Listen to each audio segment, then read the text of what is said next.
좀 해야겠고요. 자, 이제 고전산문 12번 작품 적벽가. 지난번에 요거 하나를 남겨놓고 갔었는데 그 이유가 이거를 건너뛸 수 있는 작품은 아니라고 보거든요.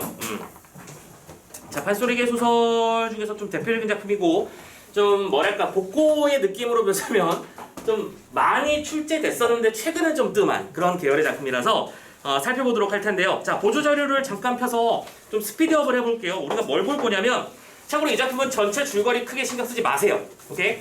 혹시 삼국지를 알고 있는 사람이라면 이 작품이 삼국지의 참고 삼국지의 이 적벽대전 부분을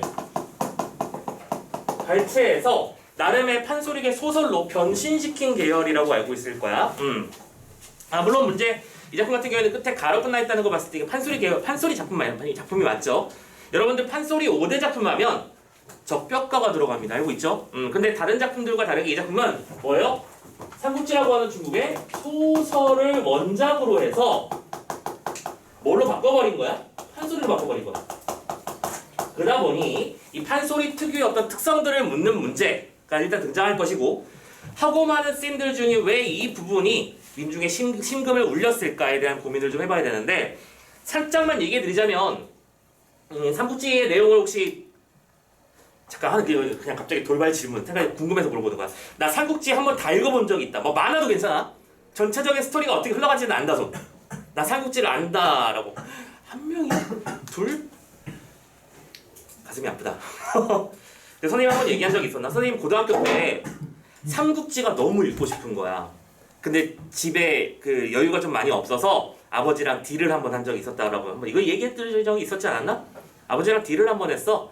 100점 맞는 과목이 생기면 한 권만 사주라. 그러니까 선생님이 1권부터 그 당시에 8권짜리 세트가 있었는데 아버지랑 딜을 쳤지. 근데 야 고등학교 시험 내신 대비해서 100점이 쉽게 나오냐? 쉽지 않은 건 너희들 너무 잘하고 있을 거야, 그치? 그러다가 이제 체육에서 100점 받고 체육 필기입니다, 필기. 체육 필기 100점 받고 어거지로 우겨서 1권을 딱 산 다음에 그 다음에 너무 재밌는 거야. 그래서 그 책을 살려고 선생님이 대학교 들어가자마자 알바 시작했던 얘기 했었지. 알바비로 제일 먼저 샀던 게 MP3였고요. 그 다음에 두 번째로 샀던 게 이 삼국지 소설. 그래서 이제 한 권 한 권 사면서 집에 아직도 그 책이 놓여 있어요. 되게 옛날 갱지스러운 정리에 있는데 정말 재밌어. 한번 보세요. 이거 만화책 스토리로 봐도 좋으니까 뭐 삼국지가 요즘 현대사회 시사하는 바도 뭐 많다라는 얘기도 많이 들었을 거고 하다못해 여러분들 침투부 뭐 유튜브 있잖아. 그 침착맨이 하는 거라도 한번 들어봐. 이게 무슨 뻘소리를 하나 한번 들어보면서 어떤 얘기가 담겨있는지 한번 확인해 보셨으면 좋겠습니다. 어쨌든 간에 삼국지라는 거는 위나라, 총나라, 오나라의 삼국을 중심으로 벌어진 이야기고 이때 위나라의 승상은 조조, 그 다음에 촉은 너희들 잘 알고 있는 유비, 그 다음에 오나라는 손건이었죠. 손견, 손책 뭐 이어진 대가 있는데 그건 중요한 게 아니니까 이 중에서 이 삼국의 어떤 판도를 가는 가장 결정적인 전투를 꼽으라고 하면 이 적벽대전이고 적벽대전은 참고로 우리 영화에도 되게 많이 나왔었죠. 여러분들 최근에도 그 양가위였나? 양가위 감독이었나? 아무튼 간에 그 삼국지 적벽대전이 단독으로 나와가지고 데이트를 또 한번 쳤었던 적도 있었고요. 아무튼 그때 유비와 손권이 연합해서 조조군을 격파하는 이야기야, 핵심은. 근데 선생님이 아까 뭐 역사적 스토리 이런 것들은 중요하지 않다고 말씀을 드렸죠. 그 이유는 뭐냐면 이 작품은 이런 소설의 기준은 뭐냐면 파란펜 든다. 소설은 기본적으로 영웅을 중심으로 서술돼. 관우가 무엇을 했고 장비가 어떻게 했고 감령 장군이 뭘 어떻게 공부를 했으며 여러분들 감령하면 괄목상대로 유명하죠. 거기서 나온 말이에요. 또 뭐 제갈량이 어쩌고 저쩌고 이런 얘기 많이 하잖아. 삼고초려 이런 말도 많이 들어봤을 거고요. 그치? 근데 판소리로 넘어오게 되면 이걸 뭘로 바꾸는 거야? 민중의 애환으로 바꾸면서 이야기를 조금 변형시키는 거지. 민중의 애환. 전쟁이 벌어지면 참고로 적벽대전 때 수없이 많은 사람들이 죽거나 다쳐나갔을 거야. 그치? 불에 타 죽고 물에 빠져 죽고 한 차례 창에 찔려 죽고 등등등 어마무시한 일들이 벌어졌는데 그 상황에서 이 사람들은 어쨌든 자신의 제국을 완성하기 위해서 자신의 권력을 성공시키기 위해서 전쟁을 벌이는 거지만 실제로 싸운 사람은 누구다? 민중이다. 그치? 그래서 이 작품에는 그 삶의 애환을 다루는 대목들이 굉장히 중심이 돼서 많이 등장을 해요. 그래서 여러분들 참고로 군사, 설, 대목이라고 하는 장면을 선생님이 이따가 추가로 보여드릴 거야. 만약에 이 작품이 연계된다면 이게 등장할 가능성이 되게 높아요. 우리가 보는 장면은 좀 다른 부분이지만. 그리고 군사서름과 함께 이 작품은 어쨌든 이 전쟁을 촉발시킨 이 조조에 대한 어떤 뭐랄까 반감이 숨어 있어. 그래서 참고 2, 이 조조에 대한 반감을 왜 백성들을 도탄에 빠뜨렸으니까 전쟁의 책임자니까 요즘 뭐 러시아랑 우크라이나 전쟁 속에서도 푸틴 얘기 많이 하잖아, 그렇지? 그런 느낌으로 조조에 대한 반감으로 이 사람을 희화화시키고 조롱하는 장면들이 또 많이 등장해. 참고로 우리가 수특에서 보는 장면은 이 장면이에요. 이해되셨죠? 그래서 이 두 장면을 중심으로 작품 자체가 작품은 어떤 전쟁 얘기보다는 전쟁 속에서 고통받는 백성들의 이야기가 좀 중심이 되어 있는 형태로 진행이 되고 있다는 걸 좀 알아주셨으면 좋겠습니다. 오케이?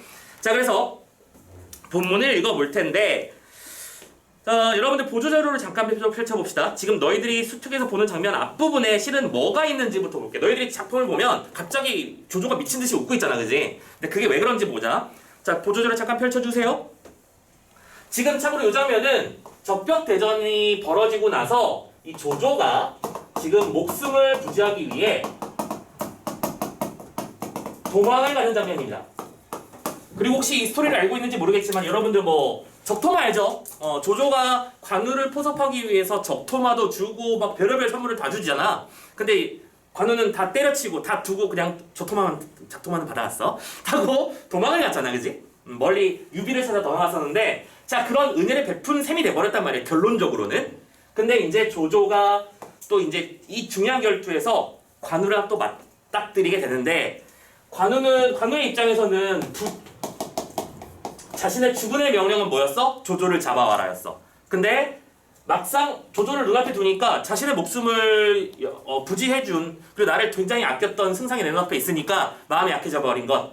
그래서 결국에는 그때 조조가 탈출에 성공하게 되고 관우가 놔주는 바람에 그 뒤로는 이제 조조의 위나라가 삼국을 통일하는 거의 업적을 끝까지 거의 다 이뤄냈죠. 그리고 마지막에 날름 잡아먹은 거는 조조 뒤에 조비라고 하는 아들내미가 또 왕위를 이어받는데, 그 뒤에 이제 사마의라고 하는 사람은 사마 가문에서 나라를 또 날름 잡아먹어요. 그래서 되게 복잡한 일들이 벌어지는데 뭐 어쨌든 그래서 이 조조가 도망가는 장면을 지금 우리는 어떻게 하는 장면? 희화화하는 장면을 보게 될 거야. 그래서 패전이 벌어졌고 전쟁으로 인해서 많은 사람들이 다쳐버렸어. 그 상태에서 도망가는 중이야. 가볼게. 자, 앞부분부터 보세요. 뭐 여러분들 뭐 중머리 중중머리 있다고 안 하겠습니다. 이런 것들은 뭐 고등학교 때 내 신대비 할 때 많이 봤을 거라고 생각하고 넘어갈게요. 자, 늘어진 잡목에 펑퍼짐한 떡갈리, 얼큰어진 칡넝쿨을 휘청휘청 거머잡고, 참고로 우리 지금 이거 판소리 보고 있는 중입니다. 리듬감 있게 표현한 장면이겠죠? 블라블라 하는데 제일 마지막 구절만 잠깐만 보세요. 뭐라고 돼 있죠? 벌렁벌렁 떠는 모양, 가련하고 불쌍하다라고 돼 있습니다. 됐죠? 참고로 이거 밑에도 잘 써져 있지만 이렇게 서술자가 자신의 입장으로 등장인물에 대한 설명을 들어가는 걸 우리는 서술자의 개입이라고도 부르고, 편집자에서 논평이라도 부르는 거 너무 잘 알고 있을 거야, 그치? 아무튼 불쌍할 지경이 됐어. 한 나라를 통치하던, 그치? 그 위세 넘치던 조조가 지금 덜덜덜 떨면서 도망가고 있으니까요. 자, 그런데 정욱이 여짜오되, 정욱이 그 당시에 조조 밑에 참모들이 들어온 사람이 정말 많거든. 그때 전쟁에 따라간 사람은 정욱이었어. 정욱이 여짜오되, 승사님 이러한 허리 좀 펴고 눈 좀 뜨시오 라고 말합니다. 윗다이에 듣기 싫다. 아무 말도 말아라. 귀에서는 화살 소리가 휙휙 나고 눈에서는 칼날이 번뜩번뜩하여 내가 눈을 못 뜨겠다 라고 말합니다. 지금 뭐 하는 거죠? 쫄아있다는 얘기죠. 한 나라의 승상이 화살 소리가 무서워서 눈을 못 뜨고 있는 중입니다. 그리고 나서 몇 줄 더 내려가면 뜻밖의 말구통에서 매추리 한 쌍이 푸르르르르 하니까 조조가 질색하며 엎어지며, 아이고 정우가 이 장수가 누군가 보아라 라고 하고 있죠. 지금 무슨 얘기하고 있는 중이야? 이 조조가 겁을 집어먹은 모습을 희화화해서 보여주는 거죠. 한 나라를 통솔하던 대장이 지금 이러고 있을 리가 없잖아. 근데 이런 부분들은 왜 나오는 것이다? 이런 부분을 드러내는 지금 이유는 조조에 대한 반감을 드러내는 부분. 그리고 이건 뭐예요? 민중을 이 전쟁의 구렁텅이에 빠뜨린 책임을 묻고자 하는 의도다라고 하는 거 생각해 주자고. 계속 이렇게 해서 도망을 가는데 다음 페이지 넘깁니다. 자, 새들이 막 울고 있으니까 뭐라 그래? 울지를 말아라. 너희가 모두 다 내 장수들. 죽은 온기가 나를 원망해서 우는 거다 하면서 뭐하고요? 탄식하고 있죠. 오케이? 후회하는 태도를 보여주고 있습니다. 그러다가 갑자기 자 이제 본문 지문 시작됐어. 히히히헤 하면서 웃기 시작해요. 오케이? 이 웃음소리도 되게 뭐랄까 진중한 느낌이 아니라 경박한 웃음의 느낌을 주고 있죠. 막 크게 웃어요. 정욱이 기가 막혀서 웃습니다. 아이고 얘들아 승사님이 또 웃으셨어 라고 했어. 그럼 이게 또라는 단어는 뭐예요? 앞부분에서 무슨 웃음과 관련된 사건이 있었다는 거지. 조조의 웃음은 어떤 결과를 일으킨다. 좀 읽어볼까? 적벽에서 한 번 웃었어. 왜? 이겼다. 이거 게임이 안 되겠구만. 그러면서 뭐 그지? 무조건 승리를 장담했었는데 연한계에 빠지고 이런저런 책망이 벌어지면서 지게 되죠. 그래서 그때 웃었을 때 100만 군사가 몰사했고요.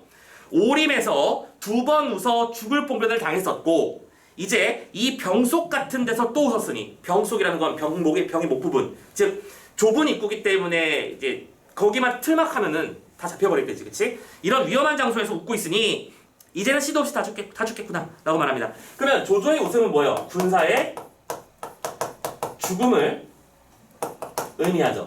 그러면 결론적으로 이거는 뭘 말하고 싶었던 거야? 조조의 무능을 강조하고 싶었던 거지. 오케이? 얘는 호언장담 했다가는 망하더라 라고 하면서 또 비아냥거리고 있는 장면입니다.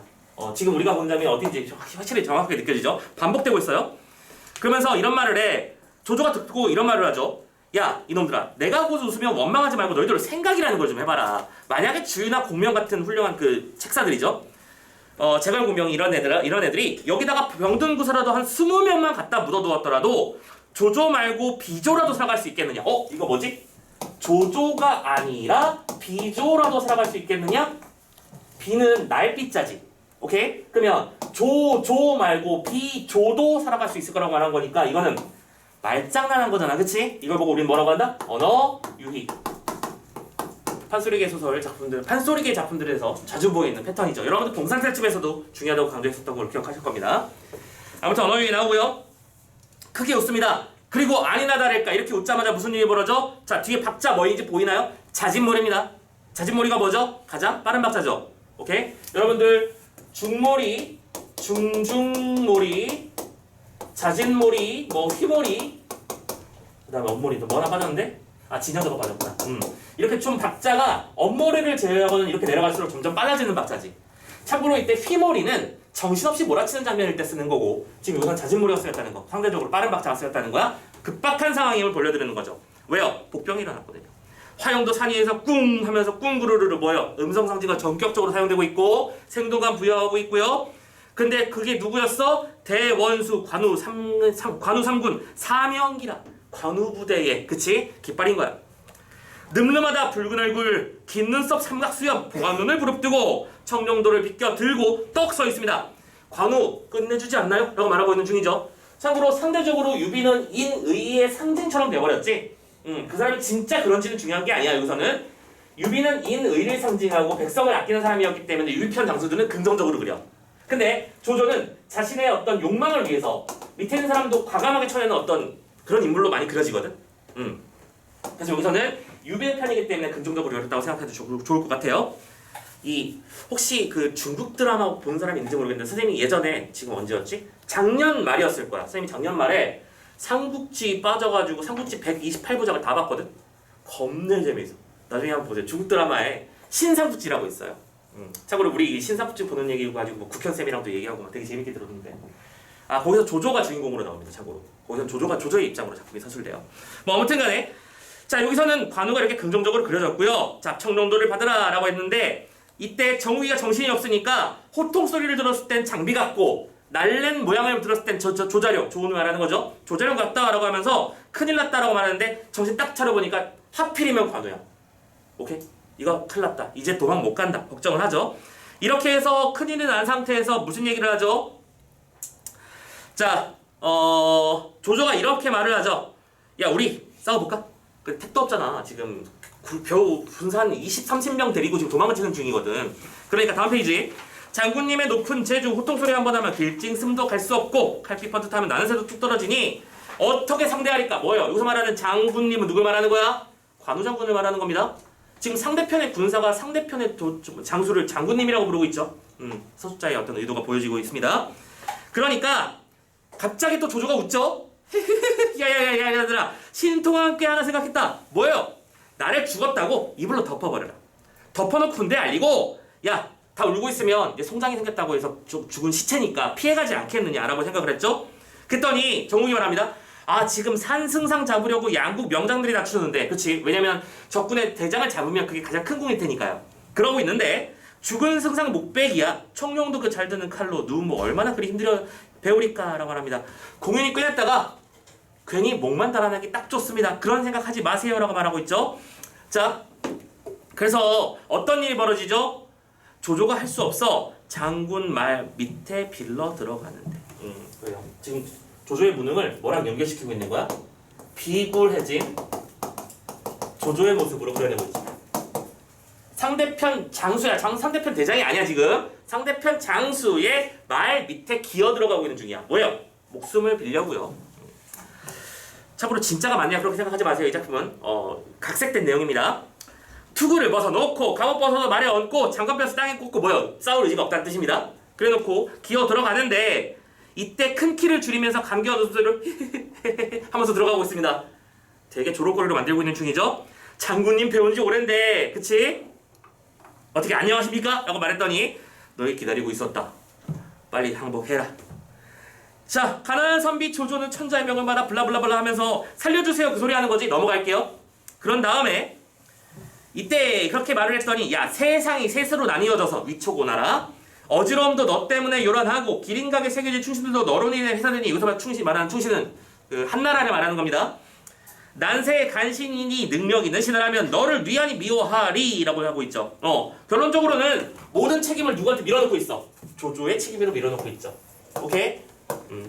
작품의 의도를 잘 보시고요.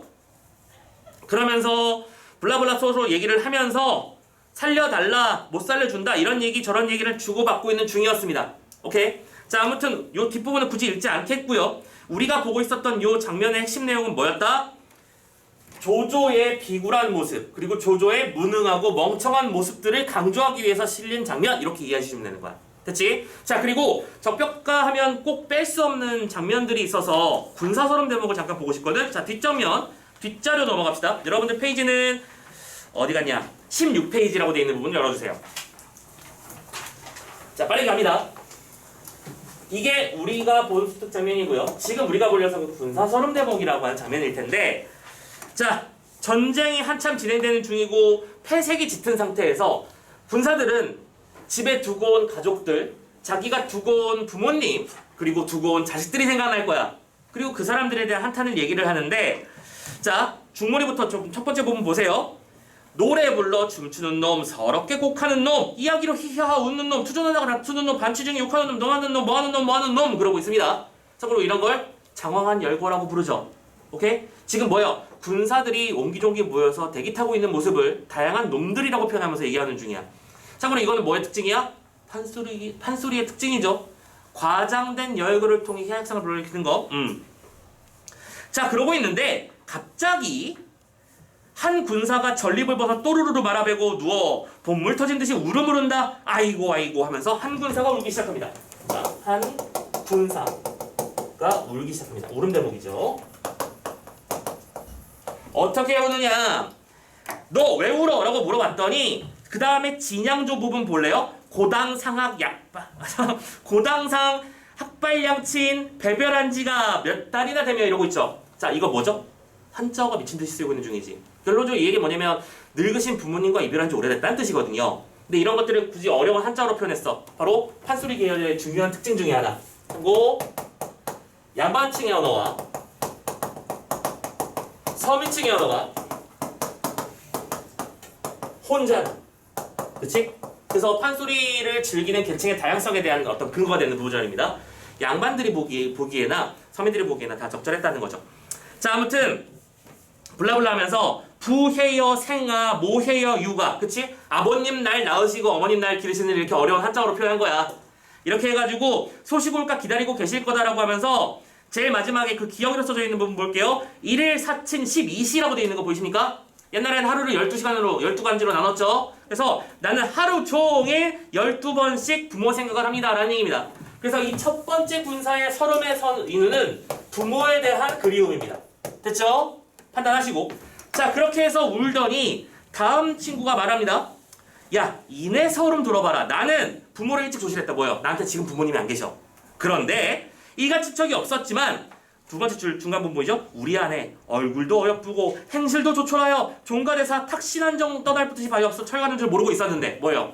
집안을 화목하게 만들고 이 집안을 이끌어나가기 딱 좋은 상황이라서 집안을 떠나기 싫었지만 불화병 외운 소리에 뭐요? 위국 땅 백성들아 적벽으로 싸움 가자 라고 하는 외치는 소리가 나를 끌어냈습니다. 내가 창을 끌고 나오는데 옛날에는 참고로 지금처럼 군장비들이 지급되지 않았습니다.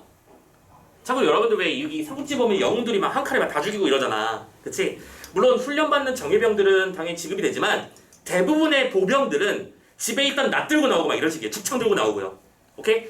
대나무 깎아가지고 여러분이 생각하는 그 죽창 맞아요. 대나무 깎아가지고 막 푹치로 싸우는 거야. 자, 그런 애들하고 마갑에 철기 두르고 거대한 돌을 휘두르는 사람들이 상대가 되겠어? 그러니까 영웅들이 그냥 일기당천으로 쭉 밀고 가는 거지.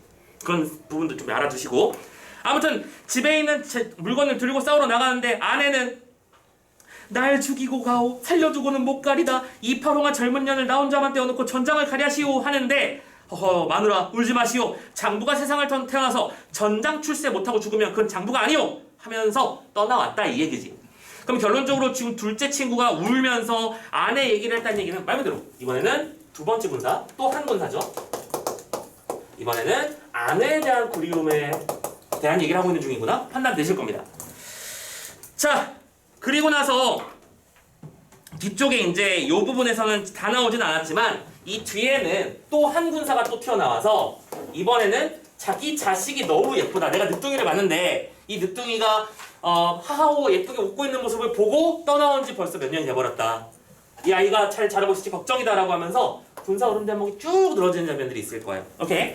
자, 우리가 보는 첫 번째 장면이 그래서 이 부분을 통해서 결론적으로는 뭐랄까. 야, 뒷페이지 좋은 말 써져 있어. 넘어가 봐. 17페이지 제일 마지막 부분에 적벽가의 군사서름 대목에 나타난 민족의 시대라는 말이 나와 있을 거야. 그치? 예쁜 말 다 정리돼 있죠? 자, 민중이 밑줄 쳐 있는 부분이야. 민중이 한과 이에 대한 저항과 풍자를 통해 지배층에 대한 비판적 태도를 드러내고 있는 작품이다. 라고 돼 있을 겁니다.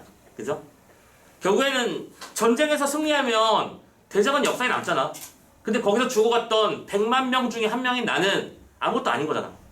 그치? 그래서 강제 동원된 병사들이 전쟁에서 겪는 고통과 서러움을 이렇게 드러내는 비판적 장면이라고 하는 거 생각해 주셨으면 좋겠고, 참고로 그 다음 페이지에서도 그 선생님이랑 우리 같이 봤던 중요 장면 두 번째 씬이 또 나와 있는 게 보이실 겁니다. 솔직히 솔직히가 아니고 판본에 따라서 내용이 좀 미묘하게 다르긴 한데 거의 중심축은 비슷하게 간다는 것 좀 생각해 주시면서 참고 삼아 읽어주시면 되겠고요. 오케이? 자, 좋습니다. 여기까지 해서 정말 빠르게 적벽가를 한번 쭉 정리를 해봤고요. 중간에 한자 어휘들이 많아서 좀 난감한 부분이 있을 수는 있겠지만 참고로 여러분들이 만약에 문제 푸는데 지장이 있는 지점 정도의 내용이라면 분명히 해설을 주실 거야. 오케이? 너무 쫄지는 마시고 적벽가의 중심축이 뭔지만 잘 기억해놓고 내가 보는 장면이 어떤 내용을 중심으로 이루어지는지만 잘 체크해주시면 나와도 크게 겁나는 작품은 아닐 것 같아요. 알겠죠? 자, 여기까지 해서 적벽가 마무리 짓고 뒤에 개우사가 있었지 참. 잠깐만. 개우사도 봐야 될 것 같아. 자, 빨리 보고 여기까지 다 보고 넘어갑시다.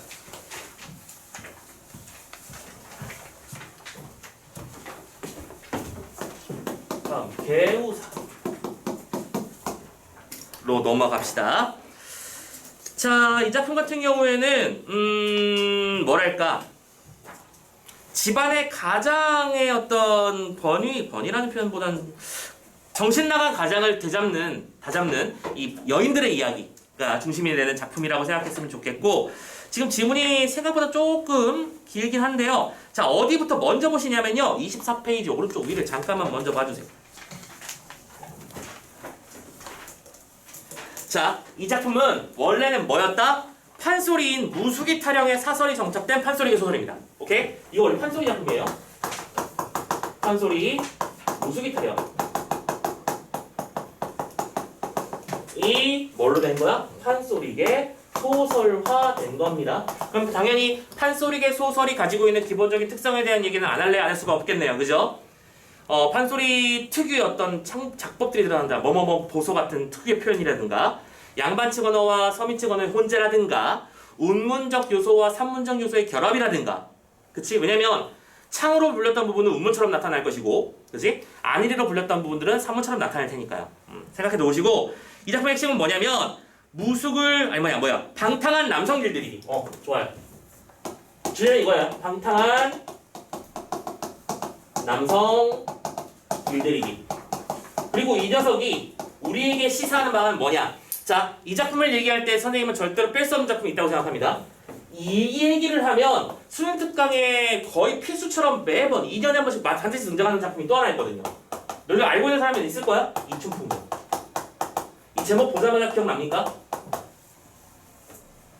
이춘풍전을 처음 본다면 기출 공부 안 한 거야? 자주 나오는 작품이죠. 이춘풍전의 내용도 그거잖아. 남편이 정신없이 평양 기생에 빠져가지고 자기가 비장으로 변신을 해가지고 혼내가지고 자식 집으로 데려와서 남편을 개과천선시키는 그런 이야기죠. 같은 계열이라는 거야. 오케이? 그래서 그런적으로는 이런 부분들을 통해서 뭘 드러내고 있는 거지? 여성의 주체성이 확대되는 시기에 대한 작품의 특성들에 대한 얘기를 하고 있는 거지. 조선 후기로 넘어가면 이제 더 이상 남성에게 종속되어 있는, 그치? 남성에게 의지하는 여성들보다는 여성 스스로가 자신의 삶을 주체적으로 개척해 나가는 그런 모습들이 자주 등장을 하게 되는데 이 작품들의 계열도 마찬가지 요소라는 거죠. 다만 적극성은 좀 떨어진다고 표현을 할 수 있어. 적극적인 주체성은 아니야. 왜냐면 예를 들어 이춘풍전 같은 경우에서는 여자가 남자로 변신해서 남자를 혼내주는 형식이거든. 자기 스스로 남자를 어떻게 할 수는 없는 거야. 그리고 두 번째, 우리가 지금 볼 이 개우사라는 작품은 여성이 2명 나오는데 본부인하고 첩이에요. 이 두 사람이 힘을 합쳐 바보 같은 남자를 깨우치게 만드는 과정일 뿐, 오케이?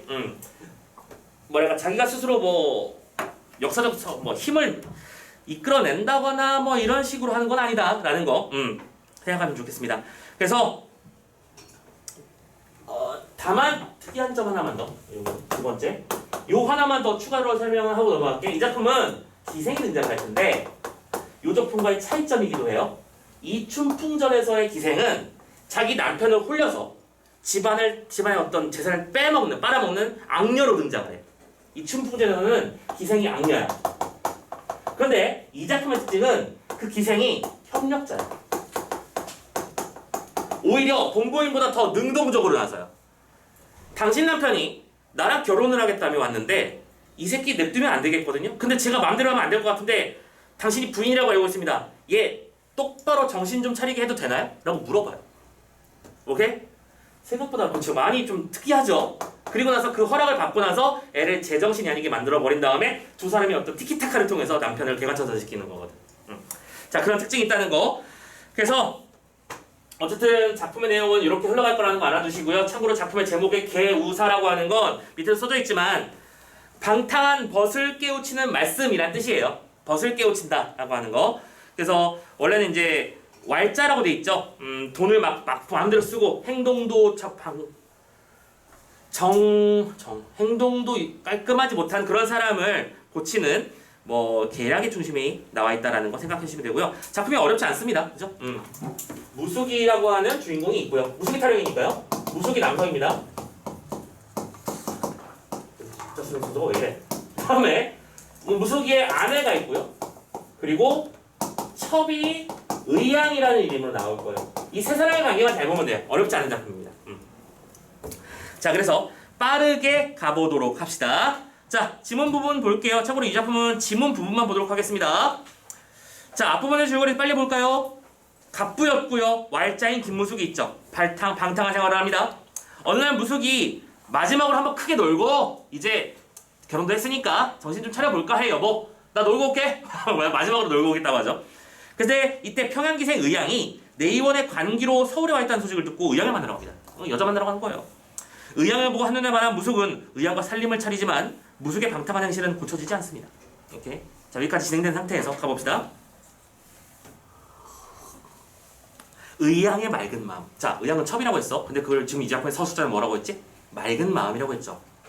참고로 아까도 말씀드렸지만 이 작품의 여성들이 적극적으로 그리지 않는 이유는 첩이라고 하는 여성의 신분으로서 남자의 어떤 푸시를 감당하고 거부할 수가 없다는 거야. 그래서 자연스럽게 한 사람이 돼버린 거거든. 그런 상태에서 무숙의 고집이 재앙이 될 것을 알고 탄식 한숨 끝에 편지 한 통을 가만히 만들어 신복인 사환에게, 사환이라고 하는 건 심부름꾼이라는 뜻이죠. 은근히 부탁해서 무숙이 아내에게 붙였겄다 라고 돼 있죠. 참고로 너무 잘 알고 있죠. 뭐뭐 보소, 뭐뭐 하겄다 이런 식의 표현들이 바로 판소리계 소설에 나타나는 일반적 특징이라고 했었어. 그래서 뭘 보내? 의향이 아내에게 편지를 보내고요. 그리고 미리 그릴까? 답지도 보내요. 그래서 당연하게도 이 두 편지의 내용을 중심으로 하는 문제 출제 가능성 높지. 왔다 갔다 한 녀석이니까요. 어쨌든 소재의 의미는 당연히 나와야 되는 거라고 생각하고 접근해 봅시다. 한자 그러를, 그리고 머숙이 아내가 당황하며 편지를 들죠. 오케이? 남편의 내연녀가 나한테 편지를 보낸 거잖아. 뭐지 이거 하면 편지를 봅니다.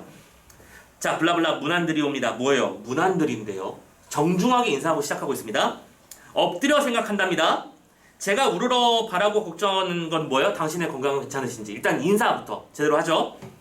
불초한 의향이는 제가 별거 아닌 사람인데 지방의 천한 기생으로 약방에 잡혀와서 관아에서 일하고 있다가 어쩌다 군자의 사랑을 입어서 천첩이 되어서 남편으로 섬기고자 하였습니다. 됐죠? 뭐요? 이 사람이 이제 나의 남편이 됐다.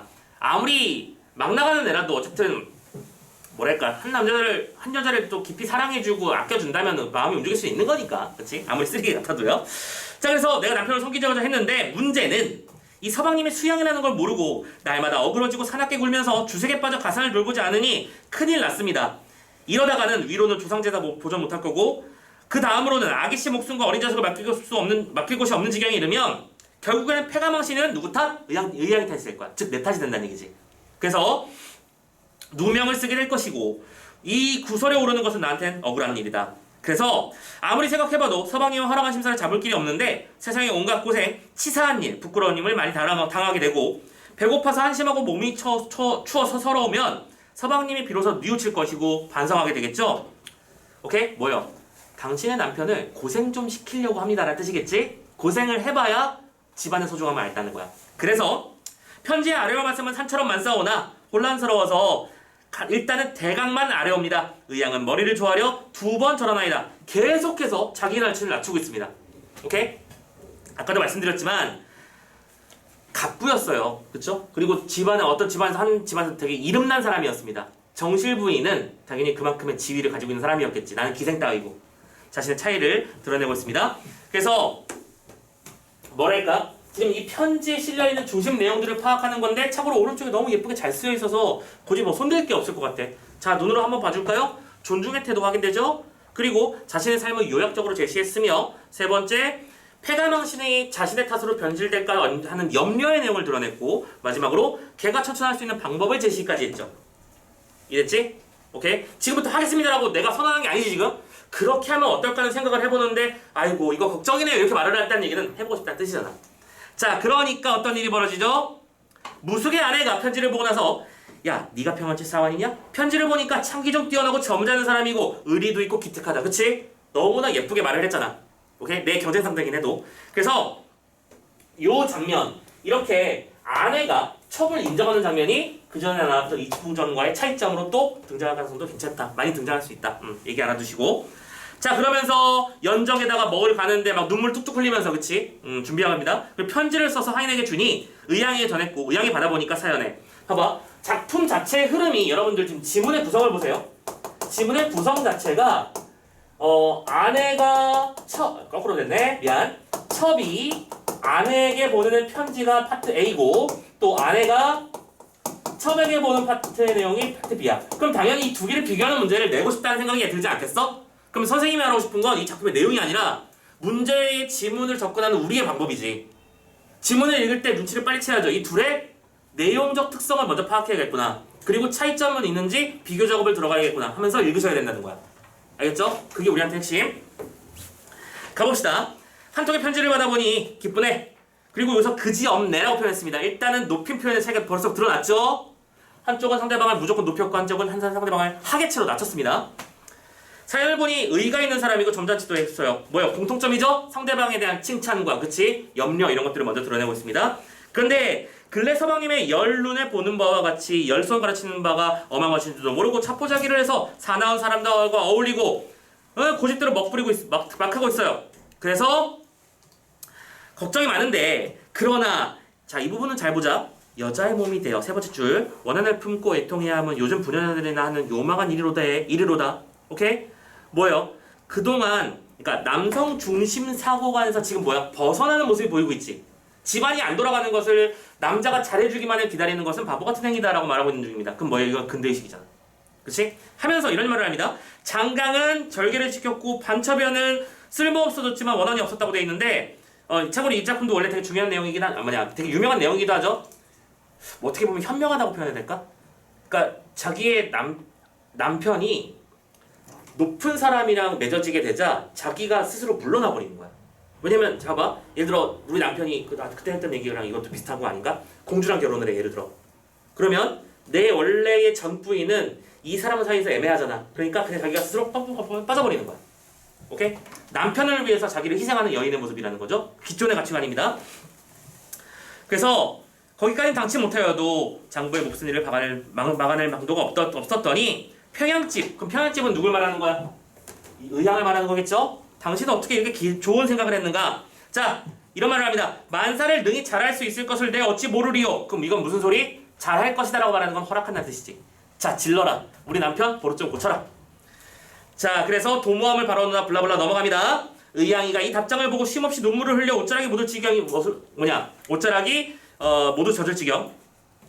자, 이때 또 느꼈어? 눈물이라는 단어가 계속 반복되고 있죠. 그럼 이 눈물의 의미도 미묘하게 다르게 보이나요? 그치? 자, 이때 눈물의 의미는 하나는 남편에 대한 원망이기도 하면서 반대로 이때 의향이 받아본 아내의 편지에 대한 내용은 이렇게 훌륭한 분을 아내로 두고 있는 이 사람은 정말로 몹쓸 사람이라고 하면서 자신의 뜻이 잘 전달됐고 자신의 마음을 알아준 상대방에 대한 고마움의 눈물이지 지금 이건. 됐죠? 이 새끼를 어떻게 정신 차리게 만들까 그쪽보다는 감사함과 고마움의 눈물일 거야. 차이 생각해 주시고요. 그러면서 자 뭐요? 단단히 잡죄리라 뭐요? 단단하게 옥죄해가지고 정신 바짝 차리게 만들 거라는 얘기입니다. 이날부터 막덕이와 속말로 약속을 한 다음에 한마음으로 힘을 합쳐 무수기 행실을 고치려고 그치? 개교들을 명심하라 라고 말하면서 그 뒤에 어떤 일들이 벌어지는지가 쭉 나와 있을 거예요. 어려운 내용은 아니라서 그냥 이걸 한번 읽어보시기 바랍니다.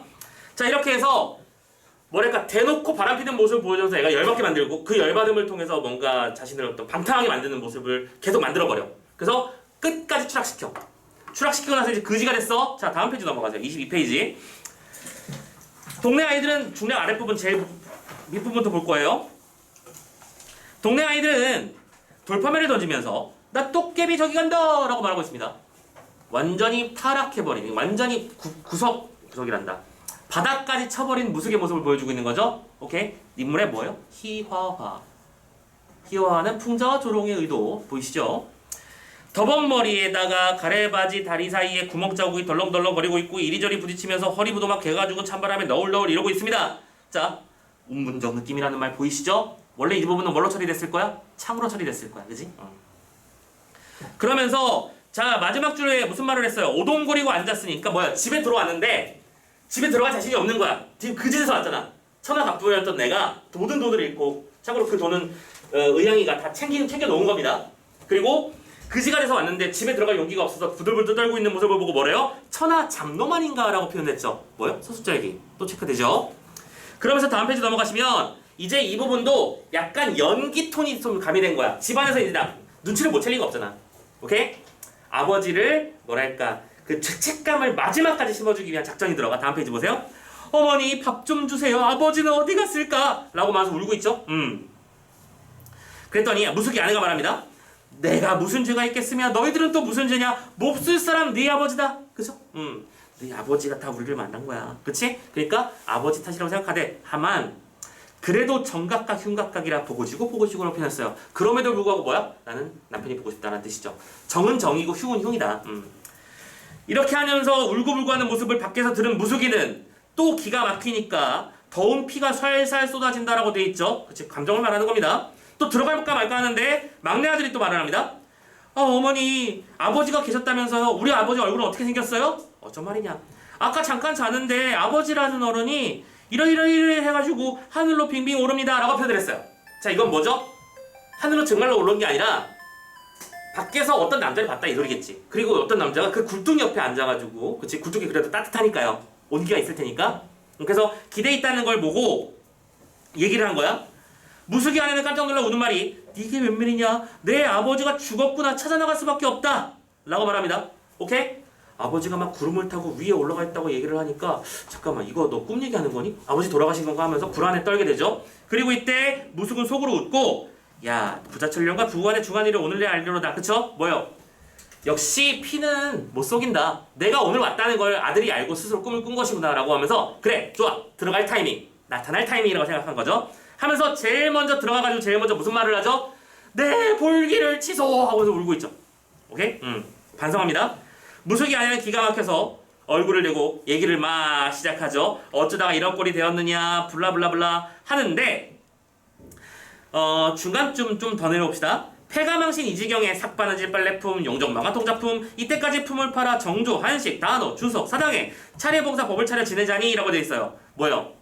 여성의 힘겨운 삶의 모습을 그려내고 있는 중이잖아. 그치? 남편이 없는 와중에도 삭바느질하고 노동력을 팔아서 그 와중에 제사도 지내고 집안의 어른들을 위한 일들을 했다는 얘기죠. 그러면서 블라블라 나 죽거든 장사해서 조상묘 아래 묻어지고 자식들 데리고 살아보면 알 것이니 내 속정을 이제 생각하오 라고 했더니 복통간장이 우는 소리 목석 같은 무숙인들 깨닫지 못할 쏜가? 이거 또 편집자는 논평이라는 거 너무 뻔히 보이시죠? 아무리 돌과 나무 같은 녀석이라도 이 정도는 알 거야. 두 얼굴을 한 대 대고 치둥글며 우는 모양이 초목이 눈물을 흘리고 이거 뭔지 알죠? 그치? 가정그림이 머무는데 어린아이도 목을 맨다 라고 하면서 지문이 끝났고 자 이렇게 개과천선한 모습들이 보이고 있을 겁니다. 되셨죠? 자 그래서 작품의 내용에서는 지금 이것도 마찬가지야. 전체 스토리 자체는 어려운 내용은 없어. 근데 지문 구성이 어떻게 되느냐에 따라서 그 내용을 잘 축을 찾아서 지문을 읽어주시는 연습을 좀 해주셨으면 좋겠고 참고삼아 마지막 하나의 얘기만 더 할게. 지금 이 작품은 조선 후기라고 했었지. 아까도 말씀드렸지만 여성의 주체성이 드러나는 작품이라고 했었습니다. 그러니까 당연히 사회상 얘기를 안 할 수가 없는데 참고로 이 작품에 드러난 사회상이라고 하는 거 기본적으로 오른쪽에 자 갑부라고 하는 단어를 썼었는데 폐가망신하는 과정들이 나와 있어요. 즉 자신의 어떤 신분보다는 뭐가 더 중요했던 시대냐? 화폐가 더 중요했던 시대라는 얘기겠지? 그치? 경제, 상업 이런 것들의 발달에 대한 얘기를 하고 있을 수 있어. 그치? 경제와 상업의 발달. 참고로 그러니까 이 경제와 상업 발달에서 이제 유흥 같은 것도 굉장히 활성화된 것이겠죠. 그렇죠?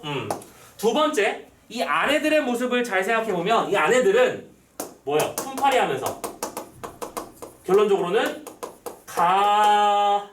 가정을 지켜내죠.